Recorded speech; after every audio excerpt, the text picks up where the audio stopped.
This video we will discuss how we will solve these 10 questions. ये 10 MCQ हैं, इनको हम सोल्व करना सीखेंगे, ठीक है। Yes sir. और पहला क्वेश्चन है NOR gate is also called. ये नॉर है, ठीक है। तो नॉर गेट हमें एक 1 by 1 चेक करना होगा।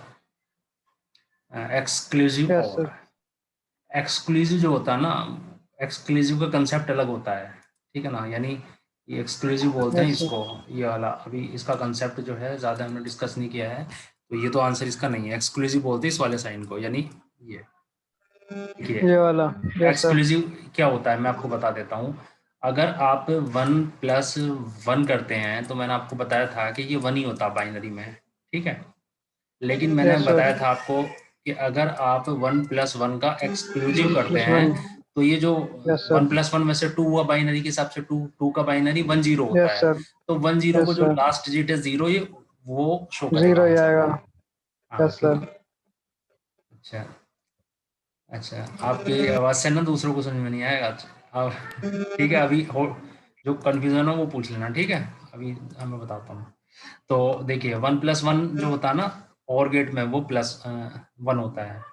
और एक्सोर में, इसे एक्सोर भी बोलते हैं, ठीक है। एक्सक्लूसिव भी बोलते हैं। एक्सक्लूसिव क्या करता था, एक्सक्लूसिव जो है 1+1 जो होता है ना, एक तरह से 2 हुआ, और 2 का बाइनरी हुआ 10, तो जो 0 लास्ट वाली डिजिट है उसको ये लेगा, तो इसको बोलते हैं एक्सोर। मैंने बताया था एक बार आपको ये। तो एक्सक्लूसिव जो है यस सर, बताया था एक्सोर। एक्सोर होता है, लेकिन यहाँ पे लिखा नोर, तो ये तो आंसर नहीं होगा। पहला यस तो सर। आंसर नहीं होगा। हाँ, बबल्ड और गेट, यानी और ये गेट वाला होगा। में बबल लगेगा, तो ये इसका आंसर होगा यस जब सर, हमें। यही वाला आंसर है भी। हाँ, ठीक हम्म, है ना। ओके। हाँ अब सर। जो आप जो बोल रहे हैं ना, वो तो अच्छी बात है, आप पूछ रहे हैं बार बार, लेकिन आपकी आवाज़ दूसरे स्टूडेंटों को जारी होगी ना, तो उससे थोड़ा उनको कंफ्यूज डिस्टर्बेंस हो रही होगी। तो आप जैसे कंफ्यूजन है ना, तभी आप लोग बोलेंगे तो ज़्यादा समझ में आएगा, ठीक है। Okay. Okay sir, okay okay. मतलब जैसे कंफ्यूजन हो तब बोलना, ठीक है। चलिए सेकंड क्वेश्चन है, which can work as AND gate substitution. इसको जरा ध्यान से समझिए, इसका मतलब क्या है और हमने इसको कैसे डिस्कस किया था, ठीक है। देखिए, यानी कौन सा ऐसा है जिसमें एंड गेट सब्स्टिट्यूशन माना जा सकता है। यानी एंड गेट, जैसे मुझे एंड गेट चाहिए, तो एंड गेट की जगह मैं कौन सा गेट लगा सकता हूँ। तो एक तो एंड की जगह एंड है, ये तो है ही एंड, तो इसकी तो जरूरत नहीं है क्योंकि तो सेम है, मतलब इसके सब्स्टिट्यूट की जरूरत नहीं है। एंड की जगह एंड लगाएंगे तो सब्स्टिट्यूट नहीं बोलेंगे, वो तो सेम ही हुआ। नंबर 2, अब देखिए मैंने आपको बताया था कि हमारे 2 गेट ऐसे होते हैं जो यूनिवर्सल होते हैं, जिसका नाम होता था नैंड और एक होता था नोर। ये मैंने आपको बताया था। यूनिवर्सल गेट वो होते हैं कि इससे हम 3 गेट का काम कर सकते हैं, मतलब जिससे हम तीनों गेट का वर्कआउट कर सकते हैं, उसको हम यूनिवर्सल बोलते हैं। यानी मैंने इसको आपको प्रूव करके दिखाया था कि हम इससे एंड गेट भी बना रहे थे, हम इससे और गेट भी बना रहे थे इन दोनों से, और हम इससे जो है नॉट गेट भी बना रहे थे। याद आया कुछ। यानी नैंड से हमने 3 डायग्राम बनाए थे, ये ऐसे एक बार एंड बन गया था, एक बार और, एक बार नोट, ठीक है। तो नैंड और नोर दोनों यूनिवर्सल गेट होते हैं, इनसे एंड और नोट तीनों बनाए जा सकते हैं। तो एंड गेट अगर हमारे पास नहीं है तो हम नैंड से एंड बना सकते हैं। अगर यहाँ क्वेश्चन में चेंज हो जाए और यहाँ आएगा और गेट बना सकते हैं, वो भी नैंड से बन जाएगा, नोट गेट भी नैंड से बन जाएगा, ठीक है। तो इसका आंसर हो गया नैंड गेट, ठीक है। I hope you clear. अगर कंफ्यूजन है तो पूछ लेना, ठीक है। तो सेकंड क्वेश्चन का ये आंसर हो गया, ठीक है। और अगर इस ऑप्शन में नोर होता तो वो भी इसका वैलिड आंसर होता, दोनों, ठीक है। बाइनरी ऑफ 15 इज, 15 का जो बाइनरी है, बाइनरी आप में अक्सर सभी को शायद समझ में आ गया होगा, तो फिर भी मैं एक बार बाइनरी बनाने के लिए, ताकि अच्छे तरीके से समझ में आ जाए, तो 2 की पावर 0, 2 की पावर 1, 2 की पावर 2, 2 की पावर 3, इस तरह से 2 की पावर 4। अब हमारा है 15, पहले इसकी वैल्यू लिखेंगे 1, इसकी वैल्यू 2, इसकी 4, इसकी 8, इसकी 16। अब हमारे पास है 15, 15। वो 15 को हम किस तरह कैटेगराइज करेंगे।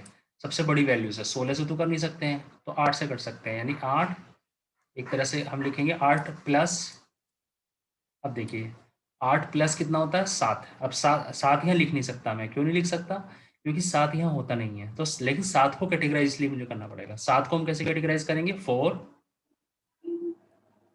प्लस अब बचा हमारे पास 3 बचा ना यहाँ पे। अब 3 को मैं लिख नहीं सकता क्योंकि 3 भी इसके अंदर नहीं होता है। तो इसके अंदर 3 को कैसे कैटेगराइज करेंगे? 2 + 1, तो 2 + 1। तो 15 को ऐसे कैटेगराइज करते हैं कि ये 8 + 4 + 2 + 1, तो यानी 8 लेंगे, 4 लेंगे और 2 लेंगे और 1 लेंगे। जो वैल्यू लिए उनके नीचे 1 लिख देंगे। 1 1 1 1, इधर कुछ नहीं बचा है, ना बीच में कुछ बचा है, तो इसका आंसर ये आ गया 4 टाइम्स वाला, यानी डी वाला, ये वाला नीचे वाला। ठीक है, तो ये it must be very clear to you. ये 15 का बाइनरी है। अगर आप ये सब्जेक्ट पढ़ रहे हैं और आपको बाइनरी निकालना नहीं आया तो ये मतलब बहुत अफसोस की बात है। तो इसलिए बाइनरी निकालना बहुत आपको अच्छे तरीके से सीखना है। मैंने उसकी अलग से वीडियो भी आपको शेयर की है एक, कि उसकी हेडिंग ये है कि how we can convert decimal to binary, ये लिखा। आपको सीखना ही सीखना है, इससे आप नहीं बच सकते हैं। ठीक है, बाइनरी बल्कि सभी सीखना है जो हम पढ़ा रहे हैं। ठीक है, नेक्स्ट। तो यहाँ तक ये 3 क्वेश्चंस है, इसमें मुझे लगता नहीं किसी को डाउट होगा। अगर है अब वो पूछिए कि है, वरना मैं आगे बढ़ूंगा 4th पे। क्लियर? Yes sir, clear. ठीक है, तो आप ये देखिए, मतलब जितना भी हमने स्टडी की है उन सबको अगर आप ये जो रिवीजन क्वेश्चन पेपर हम कर रहे हैं, इसे करने से कितना फ़ायदा हो रहा है आपको, ये लग रहा होगा कितना, मतलब आपको काफ़ी चीज़ें ऐसी जो आपके सामने आपको आती है लेकिन आप कर नहीं पाए। क्यों नहीं कर पाए? क्योंकि आपकी प्रैक्टिस नहीं थी। तो इसलिए हमने ये आपका असाइनमेंट रखा है। ठीक है, तो आपको बहुत अच्छा लग रहा होगा कि आपको लग रहा होगा एग्जाम में भी ऐसे सोल्व हो जाएगा, सब समझ में भी आ रहा होगा। ठीक है, तो ये 3 क्वेश्चन है। क्वेश्चन नंबर 4 की तरफ पढ़ते हैं। मैं इसको क्लियर कर देता हूँ। ठीक है, और ये रिकॉर्डिंग है इसको, ठीक है ना, मैं रिकॉर्डिंग में भेज दूंगा। कल वाली रिकॉर्डिंग में भेज नहीं पाया था, आज कल वाली और आज वाली दोनों भेज दूंगा। ठीक है, क्योंकि कभी ऐसा होता है ना, टाइम नहीं होता तो मैं ओके फ्राइडे सर। को भेजता हूँ फिर, अगर जब टाइम नहीं मिलता मुझे। ठीक है, लेकिन भेज दूंगा। ठीक है, next question number 4। Okay sir. Question number 4 पे चलते हैं। मैं ये चाहूँगा कि ये क्वेश्चन में करने से पहले आप, जैसे कि आपने बताया कि ये 33 का बाइनरी है, इज इट ओके? तो अब मैं आपको रिवर्स भी बता देता हूँ कि चेक कैसे करेंगे। कि तो रिवर्स भी वही होता है लेकिन उसका मेथड फार्मूला दूसरा होता है। तो सबसे पहले तो मैं रिवर्स, जब मुझे रिवर्स इसका लिखना है तो उसके लिए मुझे थोड़ा सा गैप मिलेगा तो ज़्यादा अच्छा रहेगा। जैसे 1 0, ये आपने मुझे बताया। ठीक है, तो अब मैं क्या करूँगा, देखिए ये रिवर्स क्वेश्चन भी आ सकता है कि इसका डेसिमल बताइए, जो मैं देना भूल गया। मुझे क्वेश्चन ऐसा भी देना चाहिए था, लेकिन कोई बात नहीं, अब मैं क्वेश्चन को यहीं आपको बता देता हूँ। सबसे पहले क्या करेंगे, आपको इसका डेसिमल निकालना है। ध्यान से सुन लीजिए, डेसिमल निकालने हैं हम। और डेसिमल कितना होगा? सबसे पहले इसके नीचे लिखेंगे आप 2⁻0, 2⁻1, यानी ऑर्डर, वही ऑर्डर जैसे अभी हमने इसके रिवर्स क्वेश्चन में किया था। 2⁻2, 2⁻3, 2⁻4 और 2⁻5। ये अब इनकी वैल्यूज लिख दीजिए। यानी इसकी वैल्यू 1 होती है, इसकी वैल्यू 2 होती है, इसकी वैल्यू 4 होती है, इसकी वैल्यू 8 होगी, इसकी 16 होगी और इसकी 32 होगी। ओके, यहाँ कुछ नहीं है। ठीक है, अब इजिकल टू, अब आप क्या करेंगे, इसकी से मल्टीप्लाई करेंगे। यानी 1 मल्टीप्लाई 32 प्लस 0 मल्टीप्लाई 16, जो कि 0 ही होगा। लेकिन मैं लिख के दिखा देता हूँ क्योंकि सबको समझ में नहीं आता ना फिर। ये आ गया प्लस 0 मल्टीप्लाई 8 प्लस 0 मल्टीप्लाई 4, और प्रॉपर वे में भी हो जाएगा। ठीक है, 0 multiply 2 plus 1 multiply 1 is equal to ये 0 0 0 0, तो 32 प्लस 1 यानी 33 हो गया। ठीक है, तो ये इसका आंसर 33 हो गया। ये जो बताया सही है। तो इसमें डिजिट कितनी है? 1 2 3 4 5 6, तो 6 डिजिट है, यानी ये इसका आंसर हो गया। ठीक है, तो इसको मैंने समझाया आपको, लेकिन आप बाद में समझते नहीं, इसलिए मैं आपको 2 ओके। तो now in this way we can convert binary to decimal values. ठीक है, ये आपको सब याद ही करना पड़ेगा, क्योंकि आगे जो हम पढ़ने वाले हैं ना, इसकी एडवांस वो चीज़ें पढ़ेंगे, तो इसलिए ये सब याद होना चाहिए आपको आगे। ठीक है, आगे बढ़ने के लिए चलो क्वेश्चन नंबर हम 5 पे चलते हैं, इसको हम क्लियर कर देते हैं। क्वेश्चन नंबर 5 तो मैंने एक इजी क्वेश्चन दे दिया था कि ताकि आपकी मार्क्स थोड़ा ज़्यादा आ जाए, ताकि ये क्वेश्चन पिछले वाला जो सेट था उसमें भी था है। तो इन ये क्वेश्चन उस कॉमन था दरअसल दोनों में, मैंने ये जानबूझ के दिया है ताकि एक आध नंबर आपको ज़्यादा मिल जाए।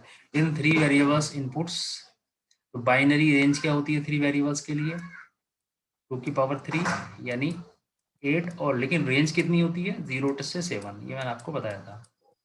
तो 0 to 7 ये आंसर इसका ए। ठीक है, इसमें तो शायद किसी को कुछ पूछना ही नहीं होगा। ठीक है, नेक्स्ट क्वेश्चन नंबर 6। ये जो गिवन गेट है इसका आउटपुट क्या होगा, ये मैंने कई बार बताया है कि इस गेट को क्या बोलते हैं, इसका नाम बताइए। पहले इसका नाम भी पूछा जा सकता है एग्जाम में यहाँ पे। तो इस गेट का नाम होता है और गेट। और गेट। नहीं, एंड नहीं, और। ठीक है, अच्छा, और हाँ, और गेट होता है। ठीक है, और गेट क्या करता है, 2 इनपुट को, जैसे x और y 2 इनपुट है, मैंने बताया था कि डिस्क्रीट में और का मतलब प्लस के इक्वलेंट होता है, यानी x प्लस y। ठीक है, देखिए, तो x माइनस वाई तो यहाँ पे कुछ होता नहीं है, तो ये तो आंसर हो नहीं सकता है। ठीक है, एक्स वाई एंड गेट होता है ये, तो ये भी आंसर नहीं है इसका। ये एंड गेट जो होता है ना डी से बनता है, याद कीजिए, मैंने एक बार आपको बताया था कि आप ऐसे याद रखते हैं। जी एंड है, देखिए एंड गेट बना रहा हूँ ना, तो इसको मैंने डी की जगह ऐसा बना दिया। देखिए ये इसका ट्रिक होती है, यानी ये मैंने डी नहीं लिखा है, ये मैंने एंड गेट का सिंबल बना दिया है। तो ये ट्रिक है, अब इसको आई होप आप इसको भूलेंगे नहीं, एंड गेट की ट्रिक को। ठीक है, देखिए, तो ये एंड गेट है। एंड गेट क्या करता है, एंड का मतलब होता है यहाँ पर प्रोडक्ट, तो ये तो एंड गेट का आंसर होगा। तो ये तो एंड नहीं है, तो ये और गेट है। तो और गेट क्या करते हैं, और गेट में क्या होता है, प्लस होता है, तो यानी आपका आंसर हो गया सी। ठीक है, तो I hope you understood, clear. Yes sir. हाँ, okay.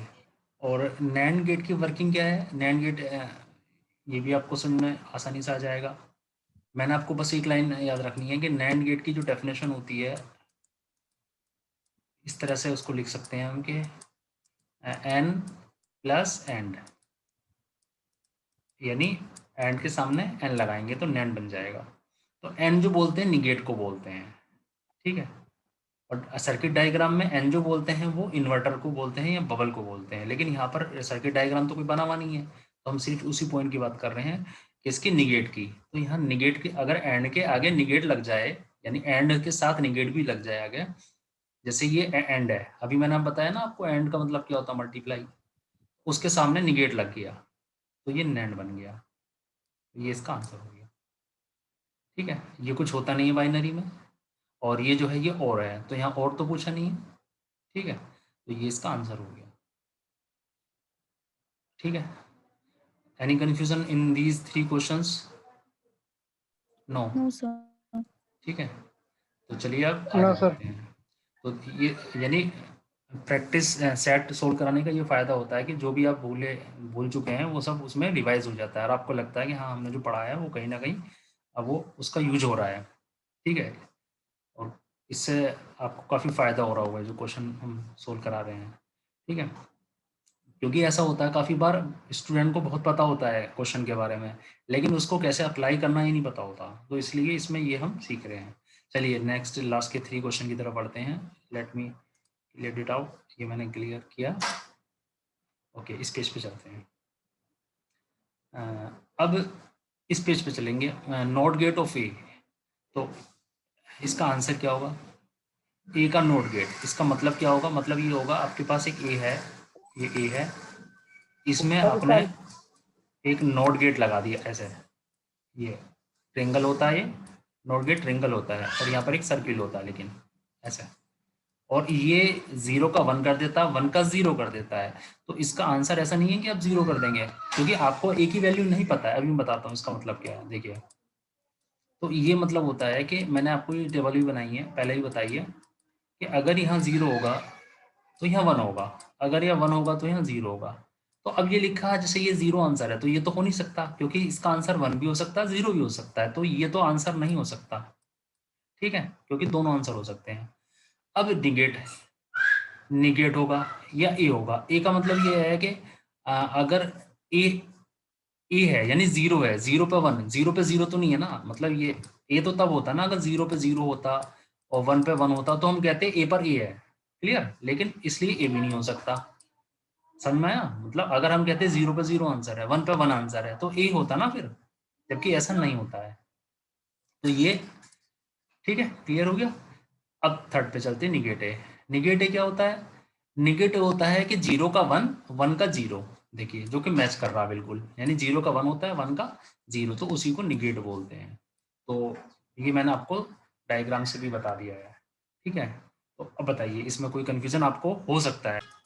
Now question number 9। Question 9 क्या है, देखिए। Simplify the expression a plus a be using De Morgan theorems. ठीक है, यानी कोई थ्योरम्स यूज होती है अगर बार वाली, तो डी मॉर्गन से बोलते हैं। ठीक है ना, इसमें तो थ्योरम यूज की जरूरत ही नहीं है, तो आसानी से ऐसे ही हो जाएगा ये। ठीक है ना, देखिए कहने का मतलब क्या है, जैसे ये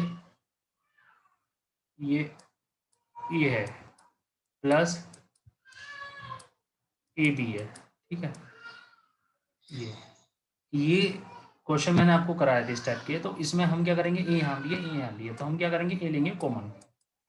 ठीक है, क्योंकि इसमें डिस्ट्रीब्यूटर रूल अप्लाई होता है बूलियन एक्सप्रेशंस में। ठीक है, तो जब ए कॉमन लेंगे आप, तो ये हो जाएगा 1 यहाँ पर प्लस बी, तो ये इतना आएगा। ठीक है, अब इसको समझिए, देखिए जैसे कि मैं आपको यहाँ समझाता हूँ 1 प्लस बी का मतलब क्या है। 1 प्लस बी, देखिए अब जो बी है आपका, बी जो भी वेरिएबल है, या तो वो 0 हो सकता है या वो 1 हो सकता है, इसके अलावा तो कुछ नहीं होता ना। मैंने मान लिया बी 0 है अभी के लिए, तो 1 प्लस 0 कितना होगा, 1 प्लस 0 इज इक्वल टू 1 होगा। तब अगर मैं कह रहा हूँ कि बी 1 है, तब कितना होगा, 1 प्लस 1, ये भी 1 होता है। तो दोनों केस में 1 ही आया ना, तो यानी एक तरह से आंसर फिक्स हो गया 1। हालांकि मैंने आपको ये अलग से भी बताया कि 1 plus b is equal to 1, लेकिन आपको फार्मूला वैसे याद नहीं रहता आसानी से, इसलिए मैं आपको दोबारा बता रहा हूँ। यानी मैंने आपको वैसे फार्मूला लिखवाया है कि 1 plus variable is equal to 1 होता है, लेकिन क्यों होता है, हो सकता है आपको फार्मूला याद ना रहे उस टाइम, इसलिए मैं बता रहा हूँ। क्योंकि अगर आप बी लेते हैं तो बी की जगह या तो आप 0 लेंगे या 1, दोनों केस में देखिए 1 ही आंसर आ रहा है। तो जब भी 1 में कोई वेरिएबल ऐड होता है, तो उसका आंसर हर केस में 1 ही आएगा। मतलब ये फिक्स है कि ये जो आंसर है ना 1 प्लस बी का, ये 1 ही अब आएगा। तो यानी ये हो गया ए डॉट, ये हो गया ये ड्राइंग ए डॉट 1। अब ये रूल हमने पहले पढ़ा है कि ए डॉट 1, ये तो आपको ऐसे देखने से पता चल गया, ए की 1 से मल्टीप्लाई कर दो तो ए आएगा। ठीक है, तो ए डॉट 1 जो होता है वो ए होता है। ठीक है, तो आंसर कितना आ गया, ए आ गया, यानी ये हमारा आंसर हो गया। ठीक है, ओके। क्वेश्चन नंबर 10 इसी के सिमिलर ही है, लेकिन इसमें थोड़ी वैल्यू एडिशनल भी है। ठीक है, अब देखिए इसको कैसे करेंगे। तो अभी इसमें थोड़ा तो इजी हो गया कि ए प्लस ए बी, पहले मैं लिख ही देता हूँ। हमारे पास है ए प्लस ए बी और डॉट ए प्लस बी और डॉट ए। क्लियर। अब अभी हमने आपको अलग से बताया था, आप अलग से उसी दोबारा कर सकते हैं कि इसको अभी किया ना इस क्वेश्चन में हमने, तो ये कितना था, ए था, तो ये आ गया a dot a plus b dot a. अब हमने बताया था कि इसके अंदर जो है कम्यूटेटिव प्रॉपर्टी होती है। कम्यूटेटिव प्रॉपर्टी क्या होती है, जैसा 1 into 2 is equal to 2 into 1 होता है। ये हमने बताया था आपको, यानी फार्मूला बता रखा आपको कि x y is equal to y x लिख सकते हैं हम इसे, वाई एक्स। कम्यूटेटिव प्रॉपर्टी होती है, ठीक है। यानी अगर मैं इसे x कहूँ इस पूरे को, और इसको मैं y कहूँ, x डॉट वाई हो गया है, तो इसको मैं ऐसा लिख सकता हूँ y डॉट एक्स। तो y को पहले लिख दिया कि y, फिर उसको दोबारा चेंज कर सकता हूँ मैं। तो यानी कि मैं शॉर्ट में बताऊँ तो यूँ कहेंगे हम कि ये a और डॉट a ये एक साथ लिख दिया हमने, क्योंकि दो लाइन ना लिख के ऐसे। यानी ये वाला a एक्स वाई जेड है, ये दो के लिए भी होती है, तीन के लिए भी। X y z is equal to y z x या जेड वाई एक्स, किसी भी ऑर्डर में हम लिख सकते हैं। तो ये आ गया ए एक साथ लिख दिए क्योंकि दोनों सिमिलर है, ए प्लस बी, ठीक है। ए मैं आपको कई बार बता चुका हूँ कि ए डॉट ए जो होता है इसे बोलते हैं आइडम्पोटेंट रूल। इसमें A dot A is equal to A ही होता है बाइनरी में। तो ए, इन दोनों की जगह एक ए आ गया और ये आपका हो गया ए प्लस बी, ठीक है। अब इसके अंदर मल्टीप्लाई करेंगे तो ए यहाँ आ जाएगा double a plus a b, a b. अब मैं आपको बता चुका हूँ कि जो डबल ए होता है, अभी बताया आपको कि वो सिंगल ए ही बन जाता है, वो एक आइडम्पोटेंट रूल होता है इसके अंदर। तो ए प्लस ए बी, ये आपका फाइनल आंसर आ गया। इसके आगे कोई स्टेप सोल्व नहीं हो रहा, यानी ये इसका ए प्लस ए बी, एक ही आंसर आएगा। ऐसा नहीं कि दो आंसर मैच करेंगे, हमेशा एक ही आंसर है। यानी ये जो ए प्लस ए बी आएगा ना, तो ठीक है ना, ओके। हेलो हेलो हाँ सर। हाँ, सर और जैसे इसमें ए प्लस ए बी, सर हाँ एक इसको, मिनट सर। हाँ मैं समझ गया, इसको सर ये भी आंसर मैच कर रहा है, सी भी आंसर कर रहा है इसमें मैच, क्योंकि यहाँ ए हाँ प्लस सर, ए बी क्योंकि ए देखो, कॉमन लेंगे तो वन प्लस बी, हाँ ठीक है। तो दोनों मैच तो कर सर रहे वही हैं। मैंने फिर सी आंसर दिया है मैंने। हाँ वो दोनों है वो, ठीक है। इन 10 क्वेश्चंस में हमने वो इम्प्लीमेंटेशन किया और काफ़ी कुछ सीखा, आई होप, ठीक है ना, आपने सीखा होगा काफ़ी कुछ। जी सर। तो ये वीडियो को आप देख लेना दोबारा, जिसको कोई कन्फ्यूज़न अगर रहा हो, ठीक है। चलिए ठीक है।